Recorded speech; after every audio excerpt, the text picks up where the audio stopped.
Welcome to Seat Time, everybody. Brian Pierce here, doing another interview. The thing that's really awesome that just happened a while ago was the X Games. And those of us in the off-road world was Enduro X, as they like to call it now, because it fits in with the whole X Games mantra. We have our bronze medalist, Cory Graffunder, with us tonight. We're going to interview him, talk a little bit, see how things went at X Games, before X Games, after X Games, and what he's doing tonight to kind of chill and relax. Maybe he's doing a little bit of house cleaning. I don't know. Cory Graffunder, the Thunder. I don't know if you're from down under, because I don't think you are. But how is your evening going, kind sir? It was good. Just had a nice weekend at the lake, so I'm all relaxed. Little celebration weekend, I guess. And tonight I'm just hanging out. Awesome. Which you don't need to give us your exact address, but what lake were you hanging out at? I went to Havasu, of course. Lake Havasu. Man, I've always wanted to go there. They got all the works races and stuff. Is it worth it? Like a trip from Texas?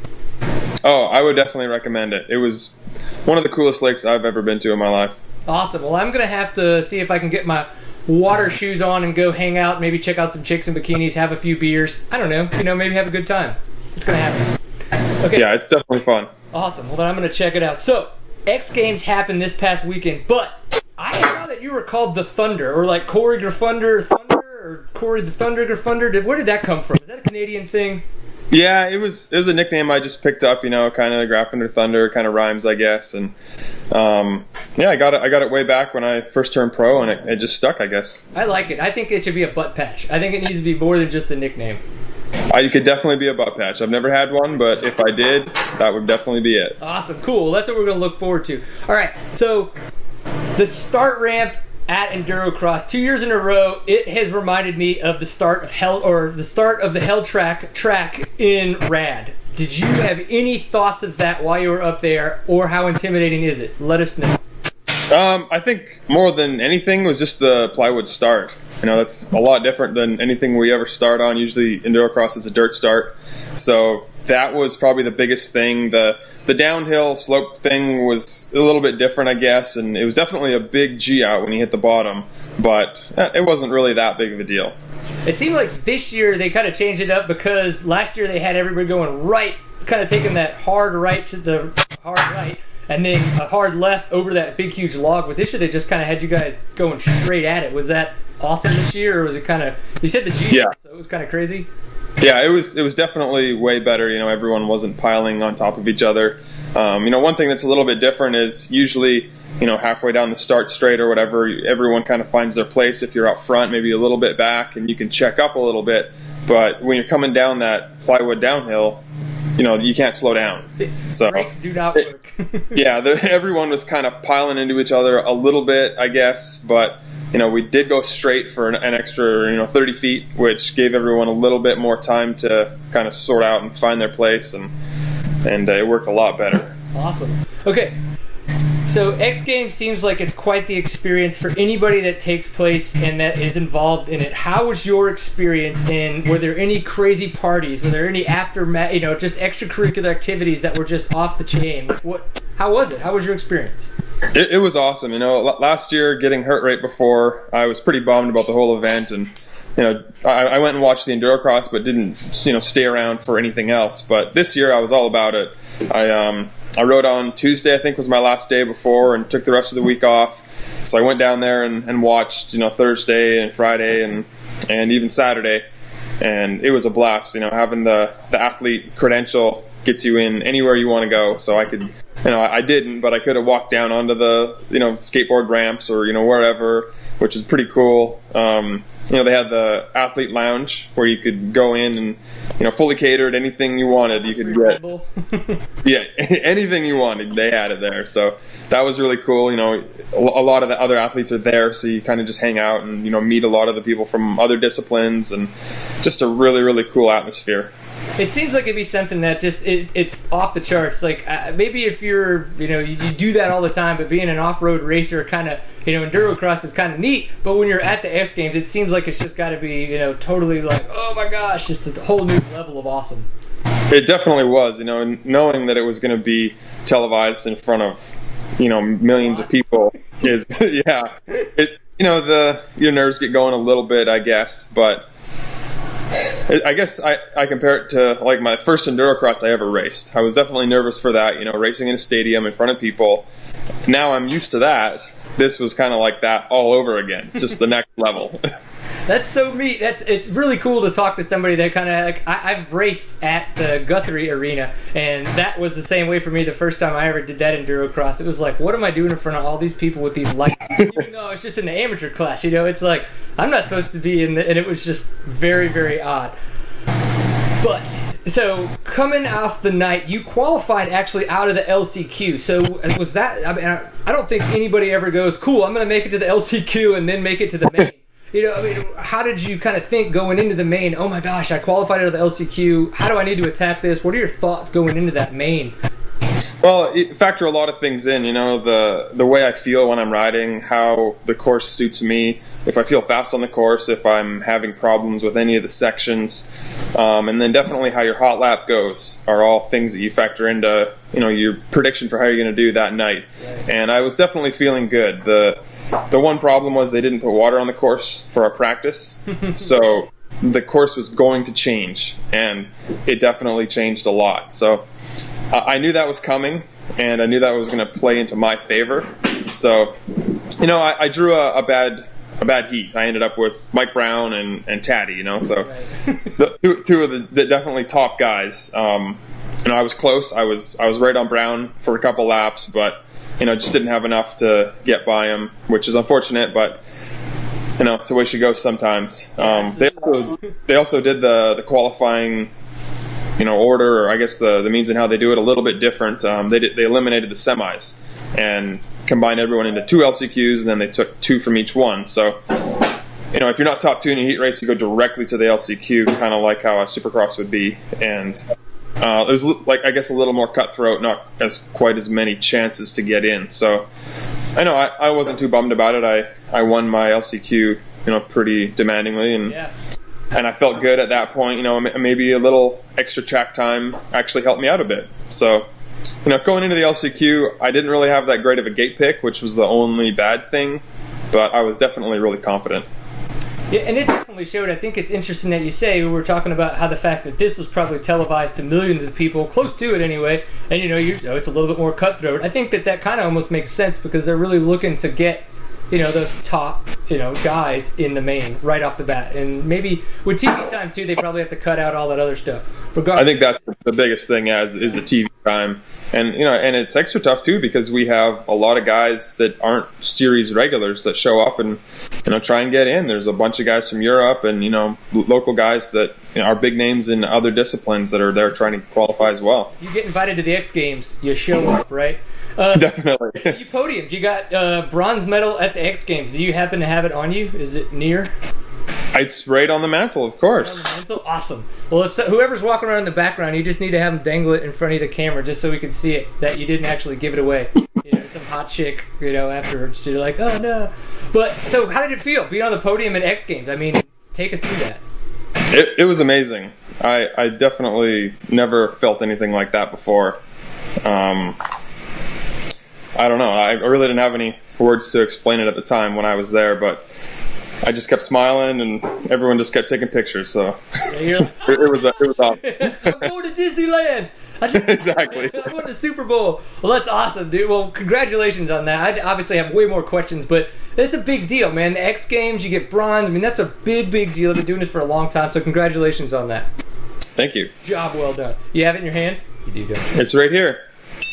Spling-tastic. You need to have like a big old cup, like you need to attach a clock to that so you can do like Flava Flav. I think that I didn't take it off for the whole night after, so. I don't think I would either. I'm surprised you aren't still wearing it through the shower at night while you sleep.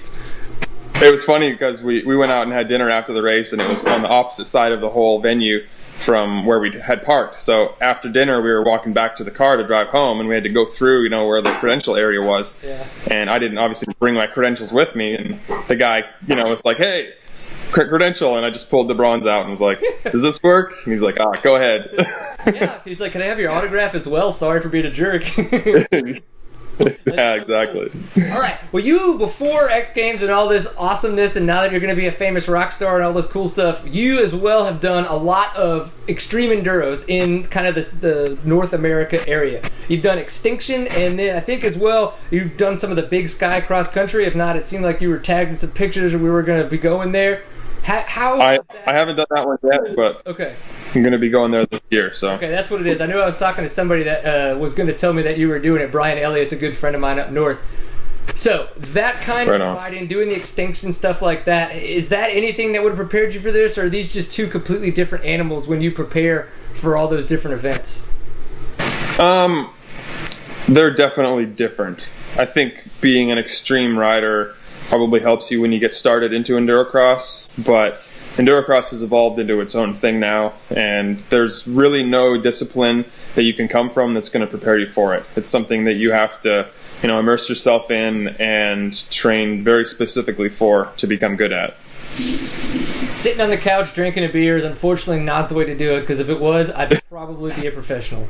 Yeah, you're not going to get to the firewood pit with that. Right? I know. Oh, the firewood pit. We actually had a Facebook fan who wanted to know about that. His name is Bobby Grinstead. Wanted to say thanks for the question. And his big thing was he wanted to know, how was the fire pit? He said it looked absolutely brutal with the big logs coming in, obviously super wet because it was right next to the water pit. Tell us about the fire pit and how it was to, quench all of our Facebook fans' questions. Tell us about it.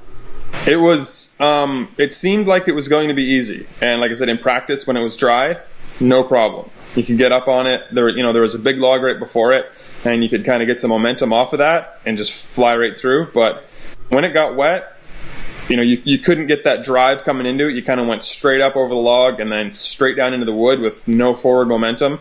And I don't understand how it works, but sometimes the wood they use, the way they cut it, it was just really, really slippery. I was talking to Cody after the race, and we were saying maybe one or two times we actually got through with our feet on the pegs. Every other time it was either falling down or feet off. It was definitely the hardest firewood I've ever ridden through. I've ridden through firewood a couple times. Luckily, never on fire. So I've had some big parties, but none that crazy. Now, talking about crazy, you're from Canada originally. Is that correct? Yes. Kamloops area? That's right. All right. So, being that you're from BC and that you've been in the States for a while, living in California, if I believe, how does it feel trying to become an American? I don't know. I don't really care that much about where I live, and people always ask me, well, what city I'd like to live in. I've lived in 3 or 4 different places down here in California as well, and I don't really care. I usually just sleep at home and then go and ride my dirt bike. So as long as there's a place to ride close by, it doesn't really matter to me. Perfect. That's not a bad answer. Yeah, it seems like you've lived in a couple different places in California, and there's good riders in all of those spots. So you could probably find somebody who's got some kind of land or some kind of property that you can go tear up. Have you ever ridden Whistler? Never have. Never have? You were in Kamloops. Never. It's literally around the corner. We had our own ski hill close to Kamloops. It's called Sun Peak, and it was, I guess, like a mini Whistler. Yeah. Still a big hill. Had its own town at the base of it, and pretty much had everything that you could want that Whistler had. So there you go, Whistler Bowl. I've been before, so no, I've been there a couple times mountain biking and all that stuff. And a lot of the guys I met on the mountain were from Kamloops, or they had like secret trails, and they were like, if you meet in and bro up and stuff, we'll take you to our secret trails. Never got to go, but it would have been cool. I don't know. So are you a big mountain biker? Do you do that on the side as well, or not really? I used to be pretty big into downhill. Kind of got away from it, I guess, and just into dirt bikes full time, and now I have a road bike, so that's kind of the only bicycling I do now. Spandexing it out? Oh yeah, Troy Lee Designs gear, and some tights. Spandex? They make the jerseys, so. Oh yeah, that's true. All right, well that's okay. It happens. I got my Lycra. Everybody has a good time in that stuff. It's not the worst time. One of the times that I have been to Whistler, I picked up a sticker that said "Canadian chicks are hot." Boom. And I just wanted to know if there was any truth to that, or if you could tell us maybe how the talent works, either in that neck of the woods or possibly where you're at now in California. It's hard to say. There's definitely a lot of talent in Canada, but I would have to say that the talent pool in California is a lot bigger, so maybe your percentages are going to be a little bit better here. Yeah, especially in Southern California where there's beaches and they can possibly wear less clothing all year round. That's something that definitely happens in California, a little more than in Canada. You have to factor that in. The season's a little bit longer, that's for sure. Yeah, absolutely. They're not running around in parkas and pretending to be snowboarders. Or half the time they're better snowboarders than we are, so it doesn't really matter. And I saw a joke on there. Somebody asked you a question looking around the internet about you. Somebody asked you, what was it? Do Canadians drink beer out of a can? Was there any reference to that? Do Canadians just happen to drink beer out of bottles? What's the deal there? Canadians will drink beer out of cans, bottles, funnels with hoses attached to them, dog dishes, 2-liter bottles cut in half. Pretty much anything that beer will fit in, they'll drink it out of. Right. I like it. Well, I definitely need to go back then. This is sounding more and more like I grew up in the wrong country. We should just switch. I'll give you my documents and I'll take yours. That would be a big help to me. Yeah, those work visas have got to be just a bitch to pay attention to all the time. Oh, yeah. Get kicked out like some people have. Yeah. So, all right, dude. Well, is there anything you'd like to say to us? I mean, obviously, we just like to have fun, goof off, but I know you got people out there to thank, and for all the stuff that you've gone through, you just go ahead, man. It's your turn now. Well, I don't know, man. This is my first time on. It was definitely a blast. I definitely like to come back one day. Maybe after another good result. Yeah. But bad results too. I'm not gonna lie. You're a very entertaining young man, and I have a feeling that we could have multiple good conversations. So. Definitely, yeah. I'm into it. I like it. Cool, man. Well, we've got to remember, this is Seat Time. The website is seattime.co is where you can find all the shenanigans that we put on. As well, we're on Facebook and Twitter. You can find us there. This interview will be brought to you on that said internet, and it will be all over our Facebook page and Twitter. Thank you very much for paying attention. Cory Graffunder, we have to say, Graffunder, say thank you for your time. And remember, always enjoy a pint full of awesome, and we'll see you soon, right, buddy? Sounds good, man. Thank you very much, Brian. Thanks, Seat Time. Woo! Take it easy, guys. We'll talk to you soon. Peace.